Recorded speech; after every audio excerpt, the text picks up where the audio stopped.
إن الذين كفروا سواء عليهم أأنذرتهم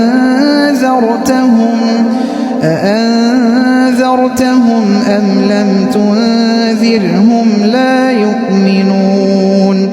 ختم الله على قلوبهم وعلى سمعهم وعلى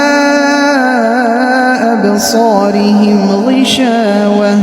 ولهم عذاب عظيم ومن الناس من يقول آمنا بالله وباليوم الآخر وما هم بمؤمنين